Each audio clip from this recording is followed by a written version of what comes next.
부동산 2차 하락을 믿으십니까? 2차 하락을 믿는 분들은 꼭 이 영상을 보십시오. 안녕하세요. 부동산 DJ 한정훈입니다. 자, 최근 들어서 2차 하락, 부동산 시장 2차 하락에 대한 얘기들이 막 여기저기서 기사가 막 쏟아져 나오고 있습니다. 여러분들은 어떻게 생각하십니까?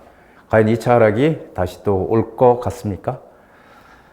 자, 계속 저는 지난해의 데자뷰를 보는 것 같아요. 지난해에도 계속 하락한다는 얘기가 온 지면을 장식을 했었죠. 전문가부터 언론까지 하락 얘기가 이젠 좀 그만했으면 좋겠다는 취지에서 제가 영상을 올립니다.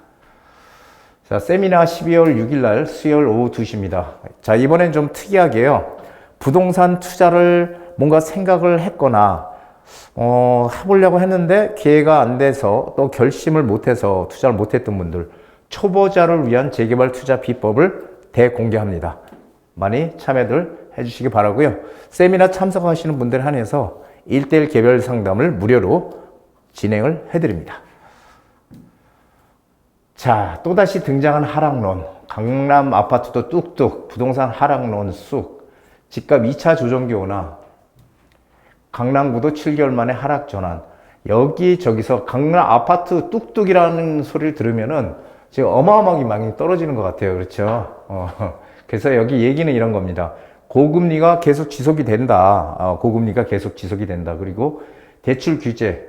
대출이 지금 규제를 하고 있죠. 그래서 보금자리, 특례 보금자리론이라든지 이런 거 좀 대출 안 해주잖아요.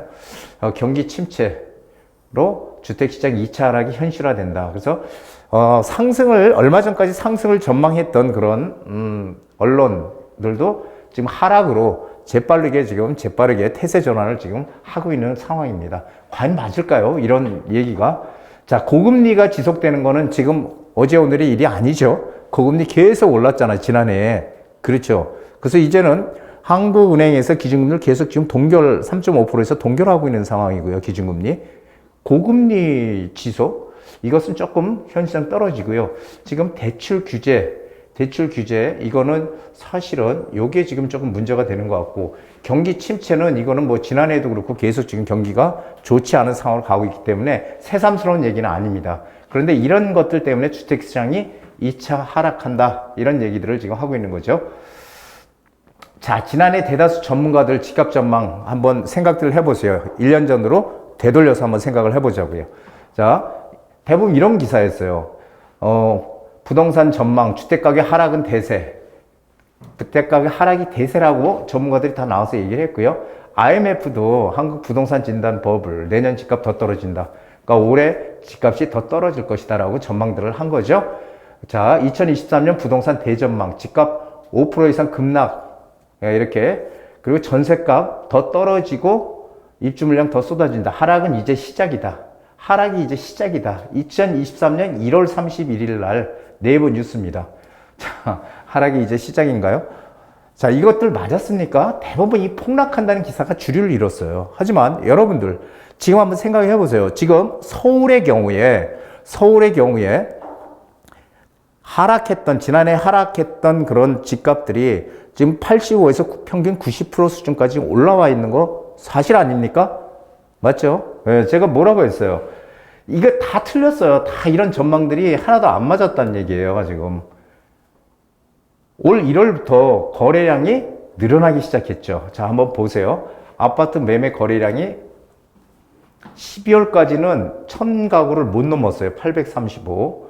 이렇게 11월 달은 727에서 조금 늘어난 거죠. 그러다가 1월 달에 들어와서 드디어 이제 1000가구를 돌파했어요. 서울에. 거래량입니다, 이거. 거래량.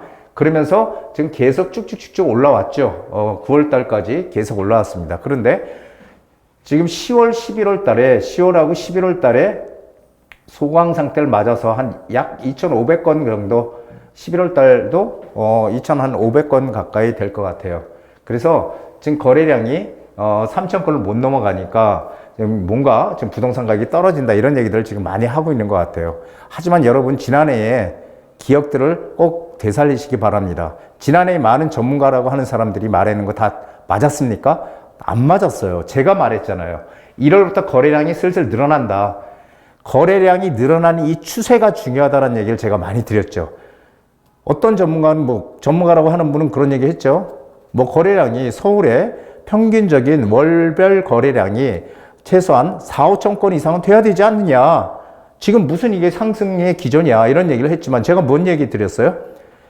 추세가 중요하다는 거예요. 이 거래량이 늘어나느냐, 줄어드느냐. 이 추세가 중요한데 1월 달부터 거래량이 이렇게 지금 늘어났다는 거죠. 계속 거래량이 올라가고 있다는 거죠. 결국은 제 말대로 가격은 지금 상당히 많이 올라와 있는 거죠. 올 1월부터 거래량이 늘어나면서 집값이 반등을 시작을 했고요. 그리고 집값이 매매가가 올라가면서 전세 거래량도 늘어나면서 전세가도 올라가는, 매매가가 전세가를 끌어올리는 상황이 8월 달까지 계속이 됐고요. 9월 달부터는 어떻게 됐다고요? 반대로 매매가는 좀 주춤한데 전세가가 매매가를 끌고 가는 그런 양상이 지금 전개되고 있다는 겁니다. 이것은 내년 시장도 역시 내년 1분기도 이렇게 전개가 될 거라고 저는 믿고 있습니다. 왜 하락한다는 유튜버 전문가들에게 사람들은 환호할까요? 자, 집값이 하락하면은 정말 서민들이 집 사기가 쉬워져서 그런 걸까요? 아니죠. 집값이 하락해도 서민들이 집을 못 사요. 왜? 항상 제가 여태까지 부동산 오랫동안 30년을 해왔지만은 제가 항상 느끼는 건 그런 거예요. 집값이 떨어지잖아요. 떨어지면 사람들이 더 살 것 같죠. 우리 보통 세일 같은 거 하면은, 세일 하면은 막 사람들이 그냥 오픈런이잖아요. 막 새벽부터 줄을 쫙 서가지고 막 있고 금세 매진이 돼버리고, 그렇죠. 그런데 이 부동산이라는 것은 절대 안 그래요. 부동산은 가격이 떨어지면요, 사람들이 오히려 더 안 사요. 안 산다니까. 가격이 떨어지면. 왜요? 더 떨어질까봐. 반대로 떨어졌던 게 어느 정도 회복해. 그러니까 즉 5억 가던 게 4억으로 떨어지면 사람들은 절대 안 삽니다. 근데 5억 가던 게 4억 갔다가 4억에서 다시 5억으로 올라가잖아요. 그러면 사람들 사기 시작해요. 왜냐면 불안하거든. 더 오를까봐. 참 신기한 게 부동산의 이 심리입니다. 그래서 집값이 하락하면 서민들이 집 사기가 쉬워져서 사람들이 환호한다. 집값 오르는 게 배가 아파서, 집값 오르는 게 배 아파서. 이거는 맞는 것 같아. 유주택자들이 대한 반감이 상당히 큽니다. 집을 가지고 있어. 집값이 올라가는 게 불로소득이다, 투기다, 이렇게 생각을 많이 해요. 그래서 이 유주택자들은 전부 다 투기꾼이야. 유주택자 이꼴 투기꾼. 그렇기 때문에 이 투기꾼들이 돈을 못 벌게 해야 된다는 그런 심리가 있죠. 집 없는 분들은. 그래서 집값이 하락한다고 집을 못 산다는 거예요. 집값이 떨어져도. 어느 시점에 분명히 뭔가 결정을 해야 되는데 그 결정을 못해. 계속 떨어질 거라고 생각하고 기대했다가 또 다시 오르면 또 못 사고 계속 그런 양상이죠. 이게 바로 이 하락한다는 심리. 그리고 하락한다고 얘기를 전문가들이 해야지 유튜브에 구독자가 또 많이 붙는데요. 이게 오른다고 얘기하면 안 된대. 그러니까 참 아이러니합니다, 저는. 그러나 집값이 하락하면 뭐가 좋을까요? 집값이 하락하면 사지도 못하는데 뭐가 좋을까요? 마음의 위안을 얻는 거죠. 마음의 위안. 아, 맞아. 집값 하락한데 나는 집이 없어도 기분은 좋아. 이런 거 아닐까요? 저는 참 안타깝습니다. 그래서 마음의 위안만 얻는 거예요. 이런 사람들한테 하락한다는 유튜버, 맞지도 않는 얘기들을 하는 사람들이지만 도움되는 것은 아무것도 없다는 거예요. 자, 부동산은 인플레이션을 방어하는 실물 자산이라고 제가 늘상 말씀드렸죠. 물가가 오르고 돈의 가치가 하락하는 시기에는 뭘 해야 된다? 실물 자산을 구입해야 된다. 실물 자산은 뭐예요? 인플레이션을 해지하는, 방어하는 그런 역할을 하는 거죠. 왜냐하면 돈을 가지고 있으면 돈의 가치는 계속 하락해 왔잖아요, 여태까지. 그렇죠? 돈의 가치 지금 점점 하락하고 있죠. 물가가 계속 오르니까 당연한 얘기입니다. 그래서 인플레이션 시대에는 뭐 해야 된다? 실물 자산을 구입해야 된다. 실물 자산 다들 아시다시피 금이라는 것도 있고요. 금, 골동품 있죠. 골동품, 뭐 미술, 그림 이런 거 있잖아. 골동품. 그리고 부동산입니다. 부동산. 그런데 아이러니하게 우리나라 사람들이 가장 많이 가지고 있는 게 부동산 자산이에요. 그래서 개인 자산을 크게 부동산 자산, 금융자산 두 개로 나눈다면, 크게 두 개로 나눈다면 우리는 부동산 자산의 비중이 한 75% 되는, 전 세계에서 가장 많은 부동산 자산을 보유하고 있는 나라예요. 그러다 보니까 정부에서도 부동산을 갖다 죽이지도 못해. 또 그렇다고 확 살려놓으면 또 가격이 많이 오르면 또 안 돼. 왜냐하면은 가격이 오르든 떨어지든 그 영향이 상당히 경제에 미치는 영향, 파급 효과가 어마어마하게 크다는 거예요. 그러니까 가장 바람직한 건 뭐예요? 가격이 물가 상승률만큼만 조금만 올라주든지 조금 떨어지든지 요 상태에서 왔다 갔다 하는 게 정부에서는 가장 바라는 거겠죠. 하지만 그렇게 안 된다는 거예요. 그리고 물가가 마이너스로 하락하는 거, 마이너스로 가는 거죠. 그리고 돈의 가치가 막 상승하는 거, 이걸 뭐라 그래요? 디플레이션이라고 부릅니다. 이 디플레이션 시기에는 뭘 보여야 돼? 현금을 가지고 있어요. 무조건. 실물 자산 가지고 있으면 안 돼요. 디플레이션 시대에는. 일본이 2020년 해가지고 장기 디플레이션을 겪었었죠. 그래서 전 세계를 봐도 지금 뭐 인플레이션이 거의 한 8, 90이고요. 한 10% 정도가 과거에 디플레이션이 생겼었어요. 그래서 뭐 세계 2차 대전이나 세계 전쟁이죠. 그리고 1929년도 미국 대공황 사태 이런 것들에만 디플레이션이 생겼지 다 인플레이션이라는 거죠. 그러니까 물가는 계속 올라왔다는 겁니다. 돈의 가치는 또 어떻게 돼요? 물가가 오르니까 지속적으로 하락해 왔다는 거죠. 그래서 여기 보면은 밀가루 뭐 해서 지금 보면 이 짜장면 가격 있잖아요. 짜장면 가격이 1970년도에 100원이었대요. 100원. 1970년도에. 저는 50원이었던 기억도 있는데 100원이었던 게 지금 6,361원. 2023년 이렇게 올랐죠. 이게 인플레이션이 물가가 오르는 거, 돈의 가치가 떨어지는 이런 인플레이션 시기이기 때문에 이렇게 오르는 거예요. 그렇다면은 부동산 가격 우리 어떻게 봐야 돼요? 부동산 가격 있죠? 계속 너무 단기적으로 보지 마시고 한번 그냥 가만히 생각해 보자고. 짜장면 가격이 앞으로 10년 후에 지금보다 오를까요? 떨어질까요? 5년 후에 지금보다 오를까요? 떨어질까요? 쌀 가격은 어떻게 될까요? 우리 라면 가격 어떻게 될까요? 이런 것들 한번 생각해 보세요. 오른다는 거죠. 오른다는 거 다 그렇게 생각하실 거예요. 부동산 가격은 그럼 어떻게 됩니까? 똑같습니다. 인플레이션 시기에는. 이해되시죠? 자, 그래서 그렇고요. 여기 보시면은 이 땅값 50년간 평균 지가 1964년부터 2013년도까지 자, 쌀 가격 50배 올랐고요. 2013년까지 휘발유 가격 77.5배, 연탄 가격 55.7배. 그 다음에 평균 제곱미터당 평균 땅값은 2,976배 올랐어요. 이렇게 많이 올랐습니다. 하여간 이게 인플레이션의 어떤 영향이다. 이렇게 우리는 판단을 해야 된다는 거죠. 현재 왜 집값은 약세를 보일까요? 일단 가장 큰 건 미국이 전 세계 지금 일단은 현재는 최고 1등 국가죠. 최고의 선진국입니다. 강대국이죠. 미국이 달러를 발행하는 나라죠. 유일하게. 그래서 미국발 채권 시장의 발작, 채권 시장이 막 급등을 하니까 이 조정 장세가 지금 지속되고 있다. 미국발 채권 시장 발작. 하지만 이것도 좀 가라앉을 겁니다. 두고 보시면 알겠지만.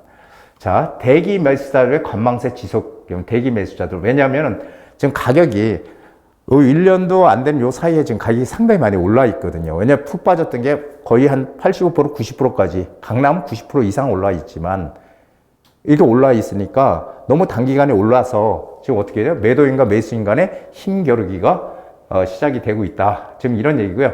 그리고 보금자리 뭐 특례론 이런 것들이 사실은 집값을 거래량을 늘리는데 상당한 역할을 해왔던 거 맞아요. 그런데 정부에서 갑자기 그것을 지금 막았죠.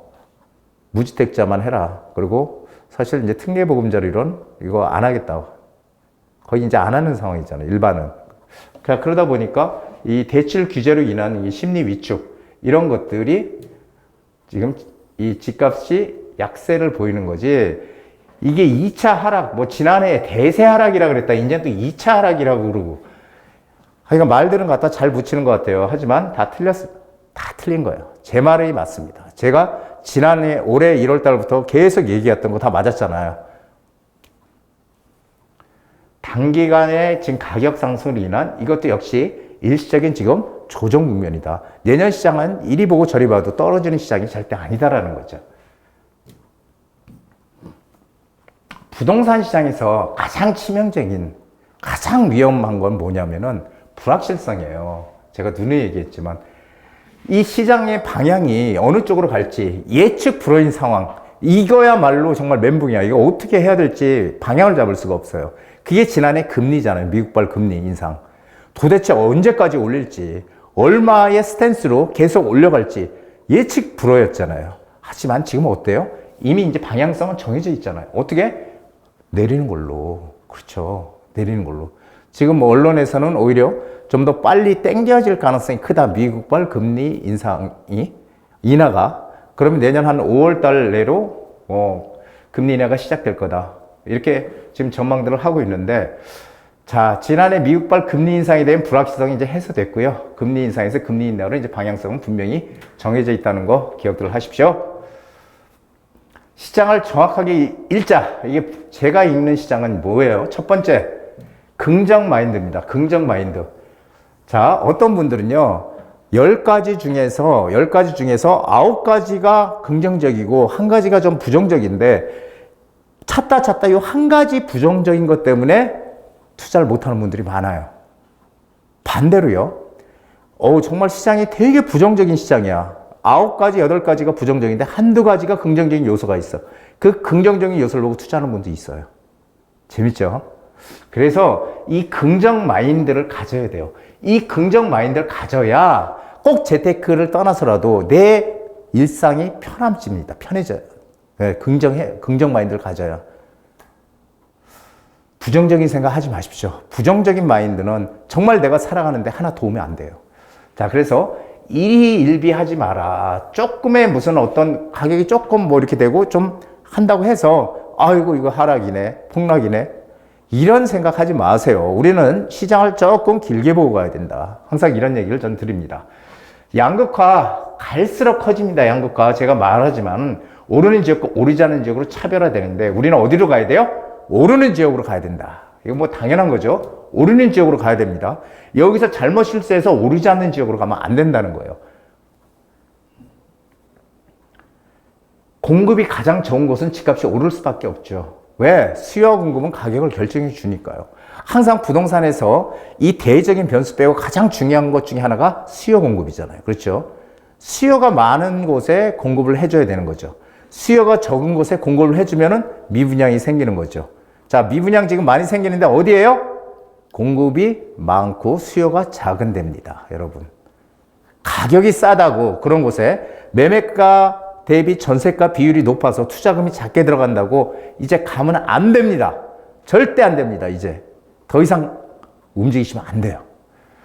자, 전세가 지속적으로 상승합니다. 지금 전세가는 매매가는 주춤주춤 하고 있지만 전세가는 지속적으로 지금 오르고 있어서 내년 1분기 아니면 2분기 1분기가 1, 2, 3이죠. 2분기는 3, 4, 5입니다. 3, 4, 5 2분기 내로 정고점 다시 돌파할 것이다 라고 저는 보고 있어요. 그래서 전세가가 올라가는 면은 매매가도 당연히 올라가겠죠. 전세가 상승은 매매가를 어떻게 한다? 끌어올린다는 거 꼭 기억을 하시면 됩니다. 자, 서울 아파트 전세 비중이 2022년 11월 달에 50% 밑으로 빠졌다가 지금은 어떻게 돼 있어요? 지금은 64.8%로 전세 지금 비중이 상당히 높아졌죠. 이거 얼마 전까지 지난해까지만 해도 월세로 이제 다 돌아가는 것처럼 전세 없어져야 되는 것처럼 이렇게 얘기하는 사람들 많았잖아요. 하지만 전부 다 틀렸다라는 거죠. 전세는 우리나라만 있는 고유의 제도고요. 그 전세 제도는 상당히 유용한 제도입니다. 자, 서울 아파트 내년에 공급 물량도 한번 보시자고요. 공급 물량 2022년, 2023년, 2024년도에 내년이죠. 15,000가구밖에 안 된다. 공급 물량이. 자, 2024년도 15,000가구. 그런데 우리가 이 서울에 아파트 매년 평균적으로 공급돼야 될 적정 수요가 47,000가구래요. 47,000가구 적정 가구가 매년. 자, 그런데 턱없이 부족하죠. 이 부족한 현상은 2026년도 되면 피크를 이룹니다. 2026년도 되면 없어. 물량. 지금 뭐 재개발, 재건축 열심히 해서 빨리 공급 물량 늘리려고 하지만 지금 됩니까? 갑자기 늘어납니까? 물건이? 집이 갑자기 늘어나지 않잖아요. 뭐 빵 공장에서 빵 굽는 것처럼. 자, 그래서 내년 시장은 이 공급 물량 부족이 더욱 두드러질 거고요. 거기다 착공 물량, 인허가 물량 계속 줄고 있다는 기사 많이 보셨죠? 이런 것들 때문에 내년 시장에 다 오르는 거 절대 아니다. 여기서 서울이라는 곳, 공급이 가장 많고 공급이 가장 적고 수요가 가장 많은 곳, 여기가 서울이잖아요. 서울의 집값은 오른다. 하지만 지역적으로 분명히 양극화가 커진다는 거예요. 지방은 지금 안 오를 가능성이 커요. 오히려. 그래서 지역을 우리가 잘 선택해서 들어가야 된다. 여러분, 돈을 정말 벌기로 한다면 무조건 서울에 지금 투자를 해야 됩니다. 서울에 지금 들어와야 됩니다. 그렇지 않으면 들어올 기회가 점점 내년에는 없어질 거라는 거 여러분들 꼭 아셔야 되는 거죠. 재개발 시장은 기회장입니다. 적은 돈으로 목돈을 만들 수 있는 유일한 투자처가 재개발 시장이에요. 제가 재개발 시장에 오래 있었잖아요. 그래서 제가 늘 말씀드리는 게 거주는 어디서 살기 편한 곳에서 살면 돼요. 내가 살기 편한 곳이 최고야. 그렇죠? 남들이 무슨 교통 불편하고 어쩌고 저쩌고 해도 내가 살기 편한 곳 최고죠. 하지만 투자는요. 돈이 되는 곳에 해야 돼. 돈이 되는 곳. 내가 사는 곳은 상관없어요. 하지만 투자는 어디에? 내가 1시간을 가서 어딜 가더라도 돈만 될 수 있다면, 즉 투자이익만 크게 갈 수 있다면 우리는 무조건 가야 되는 거죠. 그래서 거주와 투자는 분리를 해야 된다. 이 얘기를 드리는 겁니다. 자, 모든 재개발 지역들 지금 엄청나게 많은 재개발 지역들이 진행을 하고 있습니다. 그리고 계속 몇 년 동안 계속 또 재개발 구역들이 지정이 될 겁니다. 제가 누누이 말씀드리지만 다 안 된다. 그 중에서 될 것만 된다. 우리 이 될 곳을 될 이유가 있는 곳, 이 될 이유가 있는 곳을 어떻게 찾아 들어가느냐. 이게 지금 시장의 가장 큰 관건이다라는 거죠. 자, 흙 속에 묻힌 진주를 찾아내는 것이 고수의 재개발 투자 방법입니다. 여러분들 궁금하지 않으십니까? 이런 정말 기회를 우리가 잡을 수 있을 때 잡아야 되는 거지. 내가 놓친 기회는요, 다른 사람이 잡아간다는 거예요. 억울하죠? 우리 정말 기회를 놓치지 않는 현명한 우리 구독자님들이 되셨으면 좋겠습니다. 자, 오늘 여기까지고요. 11월 6일 특별 세미나 초보자를 위한 재개발 투자 비법입니다. 많이들 오십시오. 멈추지 말고 한 가지 목표에 매진하라. 그것이 성공의 비결이다. 안나 파블로. 한 가지 목표에 매진하십시오. 이제 올해 얼마 안 남았지만 한 달 남은 기간에 여러분들 올해 계획하셨던 꿈들 이루시기를 소망합니다. 자, 오늘 강의 여기까지입니다.